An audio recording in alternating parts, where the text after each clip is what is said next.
Hey everyone, welcome to another deep dive with us. Yeah, it's great to be here. Today we're going to be looking at something that I think a lot of people are worried about, and that's the rising rates of anxiety and depression among young people. And we're going to be mainly using Jonathan Haidt's book, The Anxious Generation. Right. And also we're going to be pulling in some other research articles too, just to give a broader context. Definitely. So we're kind of going on a journey here to figure out what's going on with this generation. Why are they struggling so much? Yeah. And we're going to look at how technology and even parenting and how we think about childhood has totally changed. Sure, that's true. In recent years. Yeah. And I think that this is one of the things that makes Haidt's book so interesting, is that he doesn't just point the finger at, kids these days or whatever. Right. He actually tries to understand the bigger picture. Yeah. Like the societal shifts that are happening. Yeah. And he makes this really interesting comparison. He calls Gen Z the Mars generation. Right. Which sounds kind of sci-fi, but he's not saying they're literally living on Mars. No, obviously. It's more like an analogy. It's their childhoods are so different. Yeah, so different. From any generation before. Yeah, they've grown up in a totally different world. Almost alien. Yeah. And he really pinpoints this period between the late 80s and the mid 2000s where childhood just took a hard left turn. Yeah, and he calls it the great rewiring of childhood. Yeah. Which is a pretty evocative phrase. Yeah, it really captures it, right? It does, because it's if you think about our own childhoods, it was all about playing outside, hanging out with friends. Yeah.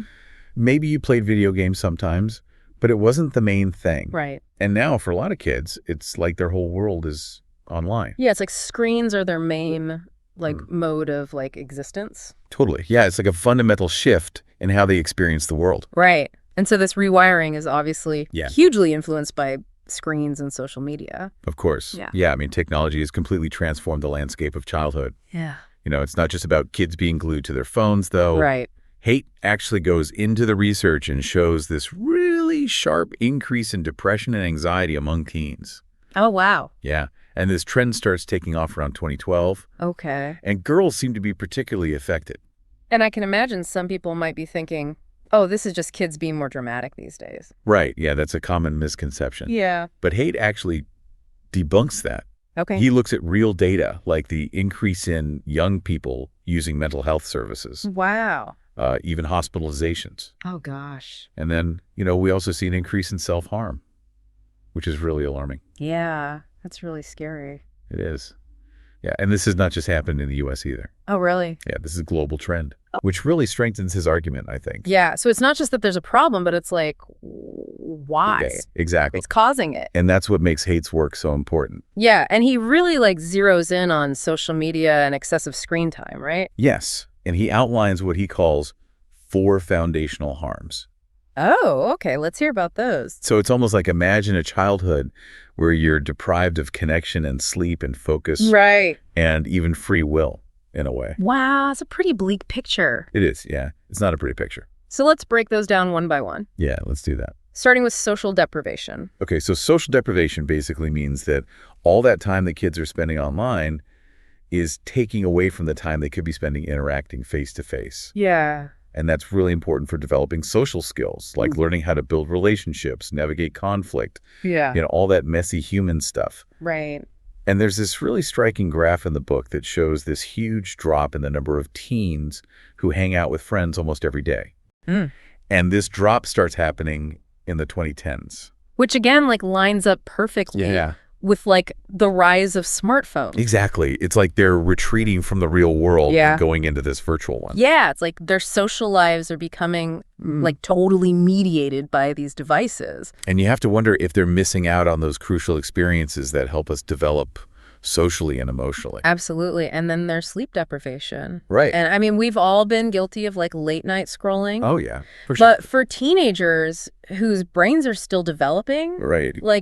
Losing those hours of sleep can have even bigger consequences. Yeah. I mean, think about it. Teenagers are already dealing with so much hormonal changes, the pressures of school, social stuff. And then you add in sleep deprivation. It's just yeah, it's a recipe for disaster. It's a recipe for disaster. Yeah.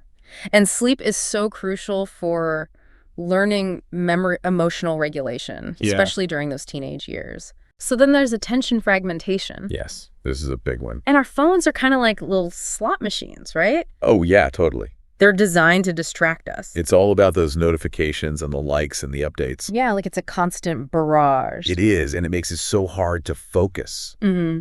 And hate even suggests that all this constant stimulation might actually be hindering the development of executive function. Oh, wow. You know, the part of our brain that helps us plan, organize, make decisions. Right. So that's pretty concerning. Yeah, and finally there's the big one, addiction. Right. Which I think we all kind of... Oh, I'll know about that one. We know about this one. Yeah, social media is designed to be addictive. Right. It's all about those dopamine hits. Mm-hmm. You know, the design, the algorithms, everything is meant to keep us hooked. Yeah. Yeah. And for teenagers whose brains are already wired for novelty and reward seeking, it's like throwing gasoline on a fire. Yeah.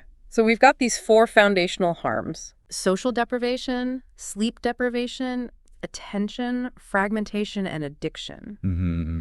That's like It's a lot. a lot for anyone to handle. Yeah, it's a heavy burden. Especially young people who are already going through so much. Absolutely. And what's particularly concerning is that Haight's research suggests that social media might be especially harmful to girls. Okay, and that's actually what we're going to talk about next. That's right. So stay tuned as we delve into why girls might be more vulnerable to the negative effects of social media. Yeah, and we'll also talk about how boys are being affected, Mm-hmm. because it's not always in the same way as girls. So stick with us. Yeah, we'll be right back. So before, we were talking about all those foundational harms of too much screen time. But like how those harms actually play out for girls and boys can be pretty different. Right, like anxiety and depression are definitely rising for both young men and women. Yeah. But Haight seems to suggest that boys' problems often look like withdrawing from the real world, Okay. like retreating into online spaces. Like almost trading real-world experiences for virtual ones. Exactly, like finding comfort and control in video games and all those virtual worlds. But like what's driving that? Well, Haight thinks a lot of it comes down to our culture becoming way more risk-averse. Okay. And that's tied in with this rise of overprotective parenting. Right. Like you can't do that. What if you get hurt? Yeah, exactly. Be careful. Yeah. And, you know, boys are kind of hardwired to explore and push boundaries. Yeah, to like test their limits. Totally. And if they're not getting those opportunities in the real world, Mm-hmm. they're going to find them somewhere. Right. So video games and these online platforms become the place where they can do all that. Exactly. They can experiment, fail, succeed. Without any real consequences. Yeah, and they get that sense of agency and control Right. that maybe they're not feeling in their everyday lives. Right. It's like if you're constantly being told no or be careful, Mm-hmm. then the real world starts to feel like a place to avoid. Yeah, in video games, they can just like dive in, you know, build stuff, solve problems, Right. achieve goals. Like a whole world where they're in charge. Exactly. And it's not just about the games themselves. Right. It's those communities that form around them. Yeah, those online gaming communities. Yeah, they can be really powerful for boys. How so? Well, they provide this sense of belonging, Okay. shared purpose. Mm-hmm. You know, they connect with other people who get it, Mm-hmm. form friendships, feel like they're part of something bigger. That all sounds pretty positive. It can be, but there's a flip side too. Okay, what's that? You know, are these virtual connections coming at the cost of real-world relationships? Right, like could these online friendships be preventing them from making those deeper connections? Yeah, and Haight shows this data about a decline in the number of boys who feel like they have close friends. Mm-hmm. And it happens right as online gaming is taking off. So it's like they're substituting real-world connection with virtual connection. And those might not be the same. Right, and virtual connection might not offer the same kind of depth. Exactly. So all of this leads to another point that Haight makes. Okay. He says this mental health crisis is about more than just anxiety and depression. He calls it a spiritual crisis. Right. And I think that's a really important distinction. Yeah, like what does he mean by spiritual, though? Well, he's not talking about religion necessarily. Okay. He's talking about a sense of meaning and purpose in life, Okay. like that connection to something bigger than ourselves. Okay. And he's saying that our focus on the self Mm-hmm. and the lack of shared experiences or rituals and this constant online life, Right. that can lead to a real feeling of emptiness. Like we're missing something. Totally. Yeah. And social media, with its focus on, you know, self-presentation and comparison, It just keeps us locked in on ourselves. Yeah, like it's all about me. Exactly. And instead of letting our minds wander and connect with something bigger, Right. we're just stuck in this loop of likes and comparisons. It's exhausting. It is. Like, it's no wonder people feel empty. Right. And he talks about this thing called the default mode network. Okay, what's that? It's basically this part of our brain that's active when we're not focused on a specific task. Okay. So when you're daydreaming or your mind is wandering, Right. that's your default mode network doing its thing. So how does social media mess with that? Well, Haidt says social media basically hijacks that mental space, Okay. keeps us focused on ourselves and how we look to others. Right. So instead of our minds being able to wander and make connections, we're just constantly checking likes and curating our online personas. It's like we're losing our ability to just be. Yeah, to be present, to have those moments of awe and wonder. Right, to connect with something beyond ourselves. Exactly. And he contrasts this with experiences in nature, Okay. which actually have the opposite effect. Oh, how so? Well, spending time in nature, experiencing the vastness of the ocean or the majesty of mountains, that can quiet the default mode network. Okay. And it creates that sense of awe and wonder. It's like a mental reset. Yeah, it's like hitting the reset button on your brain. And getting out of that digital noise. Exactly. And Haidt's not just talking about this theoretically. Right. He's a big advocate for spending time in nature himself. Okay. He talks about how nature walks help him de-stress and gain perspective. Like reconnect with himself. Yeah. And he backs this up with research on awe, Okay. showing how these experiences can decrease self-focus, increase pro-social behavior, and foster connection. So it's not just like a nice feeling. No, it has real benefits. It's actually good for you. Yeah. And it makes you realize how much we've lost touch with the natural world. Right. It's so easy to just stay plugged in all the time. Yeah. And that disconnect is part of the problem. So we've talked about the problem a lot. But what can we actually do about it? Well, Haidt says it's a collective action problem.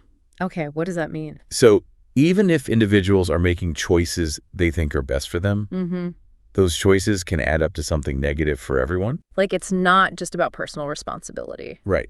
It's bigger than that. It's like a system problem. Exactly. Like, think about the tragedy of the commons. Okay. Everyone acts rationally to benefit themselves. Right. But in the end, everyone suffers. Because the shared resource is depleted. Yeah. And in this case, the shared resource is like our kids' well-being. Wow. Okay, so what's the solution then, if it's not just about individual choices? Well, Haidt believes we need to approach this from multiple angles. Okay. Governments, tech companies, schools, parents. Like everyone needs to be involved. Yeah, we all have a role to play. Okay, so let's break that down, starting with governments and tech companies. Right, so Haidt is a big advocate for policies that prioritize kids' well-being in the digital world, like stricter age verification laws for social media, Okay. regulations on data collection, even rethinking what counts as child neglect when it comes to technology use. Child neglect. Yeah, he's saying that a lot of parents are getting in trouble for letting their kids have some independence. Right. Because people are afraid of legal consequences. Interesting. So he thinks we need to redefine what it means to give kids freedom in a way that's both safe and developmentally appropriate. Right. He even talks about creating laws to protect parents who are letting their kids roam and play independently. So it's not about being negligent. Yeah. It's about giving kids space to develop their own skills and confidence. Exactly. And he also talks about the importance of child-friendly public spaces Okay. where kids can play and interact without being glued to a screen. Right, like parks and playgrounds. Exactly. Okay, what about schools?